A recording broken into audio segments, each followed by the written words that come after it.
ایک سوال یہ کیا گیا کہ اگر قربانی کا جانور مر جائے یا چوری ہو جائے، گم جائے، تو ایسی صورتحال کے اندر کیا کرنا ہوگا؟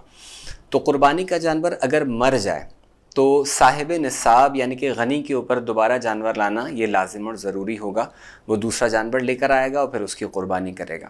اور اگر فقیر وہ جانور لے کر آیا تھا تو پھر اس کو دوبارہ جانور لانے کی ضرورت نہیں ہے، کیونکہ فقیر کے اوپر فقط اسی جانور کی قربانی کرنا لازم و ضروری ہوتا ہے جو وہ ماقبل خرید چکا ہے. تو اب چونکہ جانور ہی مر گیا لہٰذا دوسرا جانور نہیں لے کر آئے گا. اور اگر قربانی کا جانور چوری ہو گیا یا گم ہو گیا اور یہ دونوں یعنی کہ فقیر اور جو صاحب نصاب غنی شخص ہے یہ دونوں دوسرا جانور بھی لے کر آ گئے اور جو گم شدہ جانور تھا وہ بھی دوبارہ مل گیا، تو ایسی سچویشن کے اندر فقیر کو دونوں جانوروں کی قربانی کرنا ضروری ہوگا، کیونکہ فقیر جو بھی جانور قربانی کی نیت سے لائے گا اس کا ذبح کرنا، اس کی قربانی کرنا اس کے اوپر لازم ہوگا، لہٰذا وہ تو دونوں جانوروں کی قربانی کرے گا. اور جو صاحب نصاب یعنی کہ غنی شخص ہے تو یہ چاہے تو دونوں میں سے کسی بھی جانور کی قربانی کر سکتا ہے، لیکن اس کے لیے کچھ کنڈیشنز ہیں. لیٹ سپوز کہ پہلا جانور جو وہ خرید کے لایا تھا وہ 1,00,000 روپے کا تھا اور دوسرا جانور جو چوری ہونے کے بعد اس نے خریدا تھا وہ 1,50,000 روپے کا تھا. تو پہلا جانور اگرچہ اس نے قربان کر دیا، قیمت میں وہ دوسرے جانور سے کم ہے، 50,000 روپے کا ڈفرنس ہے، لیکن چونکہ وہ پہلے لا چکا تھا لہٰذا دوسرے جانور کو چاہے وہ سیل کر دے، اس کی قربانی کر دے، صدقہ کر دے، وہ کچھ بھی کر سکتا ہے. پہلے جانور کی قربانی کرنا اس کے لیے بالکل جائز ہے. اور فار ایگزامپل وہ پہلا جانور تو 1,00,000 روپے کا لے کر آیا تھا لیکن دوسرا جانور وہ 80,000 روپے کا لایا تھا جو کہ پہلے جانور کے مقابلے میں قیمت سے کم تھا، اور اس نے ان دونوں جانوروں میں سے دوسرے جانور کی قربانی کر دی. تو چونکہ پہلے جانور کے مقابلے میں قیمت کم تھی یعنی کہ 20,000 روپے کا ڈفرنس تھا فار ایگزامپل، تو جو قیمت پہلے جانور کے مقابلے میں کم ہو رہی ہے اتنی قیمت اس کو صدقہ کرنا لازم اور ضروری ہوگا. عید قربان کے موقع کے اوپر یوزولی کچھ لبرلز ایسے ہوتے ہیں، کچھ لوگ ایسے ہوتے ہیں جو ہمیں کہتے ہوئے نظر آتے ہیں کہ قربانی کے بجائے اس پیسے سے غریب کی مدد کر دی جائے، کسی غریب کی بیٹی کی شادی کرا دی جائے، معاشرے کے اندر انفلیشن کی سچویشن آؤٹ آف کنٹرول ہے تو لوگوں کی مدد کریں. تو یہ یاد رکھیے کہ ہر عبادت کو اسی انداز میں ادا کیا جاتا ہے جس طریقے سے اس کا حکم ہوا، اور قربانی کرنا ہر صاحب نصاب عاقل بالغ مسلمان مقیم کے اوپر ایام نحر کے اندر یہ لازم اور ضروری ہے، واجب ہے. اور پیارے آقا صلی اللہ علیہ وسلم نے ارشاد فرمایا کہ ایام نحر میں اللہ رب العزت کو جانور کے خون بہانے سے زیادہ کوئی عمل پسند نہیں. تو آپ خود سوچئے کہ سرکار ایک بات کے بارے میں ارشاد فرما رہے ہیں کہ اللہ کو یہ عمل زیادہ محبوب ہے تو ڈیفینیٹلی ہم وہی عمل کریں گے. دوسری بات سرکار علیہ الصلوۃ والسلام نے فرمائی کہ جو استطاعت کے باوجود قربانی نہ کرے تو وہ ہماری عیدگاہ کے قریب نہ آئے. تو گویا کہ پروفٹ صلی اللہ علیہ وسلم یہاں پر وعید بھی ارشاد فرما رہے ہیں. تو قربانی جس طریقے سے لازم ہے اسی طریقے سے کی جائے گی. اور آپ یہ ایک جنرلائز سچویشن دیکھیں گے کہ جو لوگ قربانی کرتے ہیں اللہ رب العزت کی رضا کے لیے اچھا فربا جانور لے کر آتے ہیں تو یہ صرف ان دنوں تک مخصوص نہیں ہوتا، بلکہ یہی لوگ پورے سال بھی اللہ رب العزت کی راہ میں کچھ نہ کچھ ڈونیٹ کرنے، اللہ رب العزت کی رضا کے لیے غریبوں کی مدد کرنا یہ اپنی ایک پسندیدہ عمل رکھتے ہیں، اس کو محبوب رکھتے ہیں. اور جو لوگ قربانی کے اوپر اعتراضات کرتے ہوئے آپ کو نظر آئیں گے، ان کی آپ شادیاں دیکھ لیجئے تو لاکھوں کروڑوں روپے اس کے اندر خرچ ہو جاتے ہیں.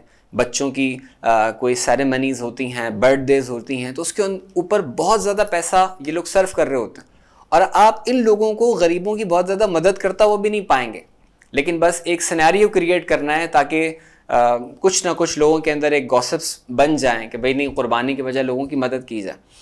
اچھا، ایک اس کو ڈفرینٹ اینگل سے بھی اگر ہم دیکھیں تو مدد کرنے کا مطلب یہ ہوتا ہے کہ کسی کو فار ایگزامپل صدقہ دینا، خیرات دینا، جبکہ قربانی کا اصل مقصد تو اللہ رب العزت کی رضا ہے. لیکن آپ اس کو براڈر پکچر کے اوپر دیکھیں تو ایک ایسٹیمیشن کے مطابق پوری دنیا میں مسلمان تقریباً 8 کھرب روپے کی قربانی کرتے ہیں، 8 کھرب روپے کی. اور آپ دیکھیے کہ قربانی کے اندر فقط یہ اکنامیکل فائدہ نہیں ہے بلکہ لاکھوں غریب لوگوں کا روزگار بھی اس سے وابستہ ہے. اب شروع سے آپ دیکھیے کہ جب سمجھیں کہ گائیں وغیرہ کو پالنا ہوتا ہے، بکروں وغیرہ کو پالنا ہوتا ہے تو غریب غربا کہیں نہ کہیں تھوڑے بہت اپنے جانوروں کو پالنا شروع کر دیتے ہیں. ساتھ ساتھ ان کے چارے وغیرہ کے لیے لوگ کسان جو ہے وہ کھیتی باڑی کرنا شروع کر دیتے. یہ وہ بالکل ماڈریٹ طبقہ, یہ غریب طبقہ ہے جو اپنے روزگار سے اسی قربانی کے ذریعے وابستہ ہوتا. پھر آپ دیکھیے کہ ان کے چارے وغیرہ کا سسٹم ہوتا ہے, ان کو قربان گاہ تک لانے کے لیے گاڑیوں وغیرہ کا ارینجمنٹ ہوتا ہے, وہ گاڑیاں چلانے والے گاڑیوں کو سمجھیں کہ جو دہاڑی وغیرہ پر دیتے ہیں, یہ سارے غربا. پھر جب یہ مویشی مارکیٹس کے اندر آ جاتے ہیں, ان کے لیے ٹینٹس کی ضرورت ہوتی ہے, ان کے لیے مختلف چیزوں کی ضرورت ہوتی ہے, کوئی سجاوٹ کا سامان لے کر آ رہا ہے. پھر گاڑیوں کی جو جانور ہیں ان کی لوڈنگ اور آف لوڈنگ کے لیے یہ بھی گاڑیاں درکار ہوتی ہیں جب انٹر سٹیز یا شہروں کے اندر ان کو لے کے جاتی ہیں. اسی طریقے سے آپ دیکھیے کہ آپ منڈی جب لوگ جاتے ہیں تو کوئی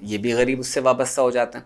پھر جب یہ جانور فائنلی ذبح ہو جاتے ہیں تو ان کے ذبح کے لیے قصائی وغیرہ کا انتظام کرنا پڑتا ہے, چھری چاقوں کو تیز کرنے کا انتظام کرنا پڑتا ہے. یہ تمام لوگ بھی اسی طبقے سے وابستہ ہیں جس کی مدد کرنے کا کہا جا رہا ہے. پھر جب یہ جانور آپ سمجھیں کہ قربان ہو جاتے ہیں, ان کی چربی وغیرہ نکلتی ہے, اس سے فائدہ ہوتا ہے. ان کی سکنز جو کھالیں وغیرہ ہوتی ہیں وہ لیدر انڈسٹریز کے پاس جاتی ہیں. لیدر انڈسٹریز پورا سال ان کھالوں کا انتظار کرتی ہے, اس سے لاکھوں لوگوں کا روزگار, ایک طیب جائز حلال روزگار وابستہ ہوتا. پھر مسالوں کا کام, کوئلوں وغیرہ کا کام اور مختلف چیزیں. الغرض شروع سے لے کر آخر تک قربانی کو دیکھیں تو لاکھوں غریبوں کا روزگار, باعزت روزگار اس سے وابستہ ہے. لیکن چند لوگ یہ کہتے ہوئے نظر آتے ہیں کہ نہیں, اس روزگار کو چھوڑ کے آپ مدد کیجیے. تو مدد تو اس شخص کی جاتی ہے کہ جو واقعتاً اپنے سمجھیں کہ بہت اچھا ریونیو جنریٹ نہیں کر رہا ہوتا, اور جبکہ یہاں پر غربا عزت کی روٹی کھا رہے ہیں. لہٰذا خلاصہ کلام و گفتگو یہی ہوا کہ قربانی کرنا در حقیقت یہ ہر مسلمان عاقل بالغ مقیم پر واجب ہے, اور اس واجب کو احسن انداز میں اللہ کی رضا کے لیے ادا کیا جائے گا. ایک سوال اور ہوتا ہے کہ عید کے دن روزہ رکھنے کا کیا حکم ہے. تو یہ یاد رکھیے کہ شریعت مطہرہ میں 5 دن ایسے ہیں کہ جس کے اندر روزہ رکھنا جائز نہیں ہے. اس میں سے ایک یعنی کہ پہلا دن عید الفطر کا دن, اور پھر باقی 4 دن یہ 10, 11, 12, 13 ذو الحجہ, یعنی کہ جو عید الاضحیٰ کے 3 دن ہوتے ہیں اور اس کے بعد جو 4th ڈے ہوتا ہے, تو ٹوٹل 5 دنوں کے اندر روزہ رکھنا جائز نہیں ہے. اور اگر ان دنوں میں فار ایگزامپل کسی شخص نے روزہ رکھنے کی منت مان لی کہ وہ عید کے دن روزہ رکھے گا, عید الفطر کے پہلے دن یا ایام نحر کے بعد یا 10, 11, 12, 13 ذو الحجہ کو روزہ رکھنے کی نیت کر لی, منت مان لی, تو اس کی منت بالکل درست ہوگی, منت مانی جائے گی. لیکن پھر اس کو حکم یہی دیا جائے گا کہ ان 5 دنوں کے علاوہ کسی اور دن روزہ رکھے. لیکن لیٹ سپوز اگر اس نے انہی 5 دنوں میں سے کسی دن روزہ رکھ لیا تو اس کی منت پوری ہو جائے گی, روزہ بھی مانا جائے گا. لیکن چونکہ اس نے شریعت کے حکم کی خلاف ورزی کی, لہٰذا ایسا شخص گناہ گار ہوگا. تو آج کے یہ 3 سوال آپ کے سامنے ہم نے بیان کیے. اللہ رب العزت کی بارگاہ میں دعا ہے کہ ہمیں احسن انداز میں علم دین سیکھ کر اسے دوسروں تک پہنچانے کی توفیق مرحمت فرمائے. آمین. وآخر دعوانا ان الحمد للہ رب العالمین.